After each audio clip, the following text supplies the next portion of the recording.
रायगड, महाराष्ट्रासह देश विदेशातील ताज्या बातम्या पाहण्यासाठी मॅक्स इंडिया लाईव्ह चॅनलला सबस्क्राईब करा आणि बेल आयकॉन दाबायला विसरू नका.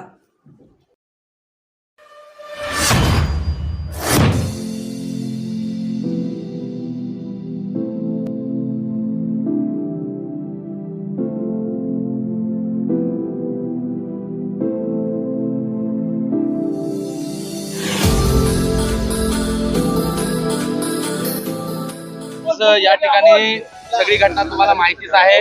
स्वतः या ठिकाणी उपमुख्यमंत्री देखील येऊन गेले. काय पहिली प्रतिक्रिया? या ठिकाणी भारतीय जनता पार्टी मोठ्या प्रमाणावर पैशाचा गैरवापर करते. शिवसैनिकांनी अशा पद्धतीनं कोट्यवधी रुपये पकडण्याचा प्रयत्न केला. हे लोक पळून गेले. निवडणूक आयोगाचे लोक आणि पोलिसांनी उघड भारतीय जनता पार्टीच्या कृत्याला मदत केलेली आहे. या ठिकाणी राज्याचे उपमुख्यमंत्री म्हणजे गृहमंत्री स्वतः येऊन गेले. याचाच अर्थ या ठिकाणी कोट्यवधी रुपये भारतीय जनता पार्टी वाटते.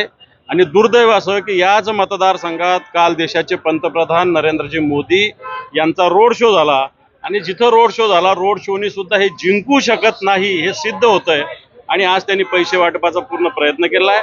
आणि आमचा पूर्णपणे निवडणूक आयोगावर, पोलिसावर पूर्णपणे आरोप आहे. पक्षपातीपणे हे वागतायत. रीतसर ज्यांनी कंप्लेंट केली त्याच व्यक्तीला, जो संजय दिना पाटील आमचे जे उमेदवार आहे यांचा प्रतिनिधी म्हणून ज्यांनी तक्रार केली, याच व्यक्तीला मारहाण केली गेली. याच व्यक्तीला पोलीस स्टेशन मध्ये आणलं गेलं.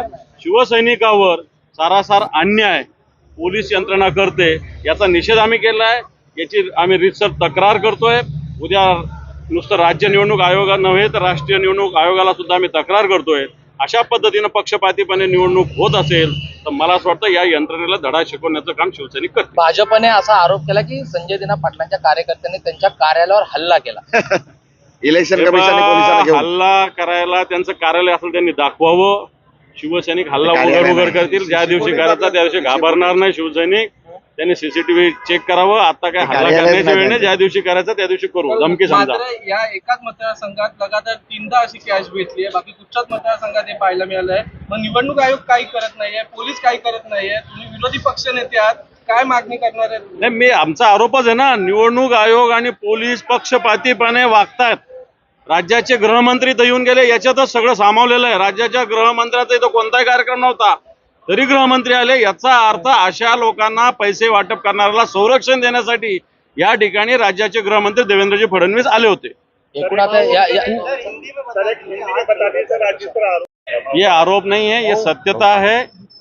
यहाँ पे भारतीय जनता पार्टी के लोग करोड़ों रुपए बांटने के लिए ला रहे थे. हमारे शिवसैनिकों ने ये देखा, पकड़ने का प्रयास किया, लेकिन पुलिस और निवडणूक आयोग जो इलेक्शन कमीशन है, इनके लोगों ने भारतीय जनता पार्टी को मदद की है. शिवसैनिकों पे लाठीचार्ज किया है. यहाँ का इलेक्शन कमीशन और पुलिस ये एक तरफा वर्तन कर रही है. यहाँ राज्य के गृह मंत्री खुद आके गए, वो भी इसको संरक्षण दे रहे हैं. और दुर्दैव यह है कि यही मतदार संघ में कल देश के प्रधानमंत्री नरेंद्र जी मोदी आके गए, उनका भी प्रभाव इस मतदार संघ पे गिरा नहीं. इसलिए अभी पैसे का प्रभाव डालने का प्रयास भारतीय जनता पार्टी कर रही है. शिवसैनिक काय आवाहन करायला नहीं, हम तो रीतसर कंप्लेंट करें. हम क्या कर सकते हैं? हम विरोधी पक्ष में है. हमारी बाजू प्रशासन ले ही नहीं रहा. जनता हमारे साथ है. हम जनता के ताकत पे तो जीतने ही वाले हैं. इसको विरोध पैसे के माध्यम से, सत्ता के माध्यम से कर रहे, उसका हम विरोध करेंगे. हमला किया गया है. हमला किया गया है. कोण हमला किया गया? ऐसे बोल रहे बीजेपी. वो लोग नहीं मारा है. ये देखो, शिवसेना जो करेगी खुलेआम करेगी. शिवसेना डरने वाली नहीं. ऐसा तोड़फोड़ नहीं. आदमी को तोड़फोड़ करने के भी हमने डरेंगे, लेकिन ये टाइम नहीं इलेक्शन का. भारतीय जनता पार्टी शिवसेना पे गलत आरोप करे. शिवसेना ने कंप्लेंट की है. अगर हमको कंप्लेंट नहीं करना तो हम डायरेक्ट कुछ करते थे ना. हम कंप्लेंट ही नहीं करते थे. पुलिस और इलेक्शन कमीशन को हम काय को इंटीमेट करते थे, हम पकड़ लेते थे उनको. लेकिन वो हमने नहीं किया. हमने ऑफिशियली कंप्लेंट की है इलेक्शन कमीशन के पास और पुलिस के पास. या सगळ्या स्थितीमध्ये आता कार्यकर्त्यांना काय आवाहन कराल? कार्यकर्त्यांनी शांतता बाळगावी. आपल्याला निवडणूक जिंकायची. जनतेची ताकद उद्धवजी ठाकरे साहेबांच्या नेतृत्वाच्या मागे आहे. महाविकास आघाडीच्या मागे, संजय भाऊ दिना पाटलांच्या मागे आहे. त्यामुळे कार्यकर्त्यांनी शांततेत प्रचार करावा. ही निवडणूक जिंकण्यासाठी अहोरात्र परिश्रम घ्यावा. थँक्यू. चला.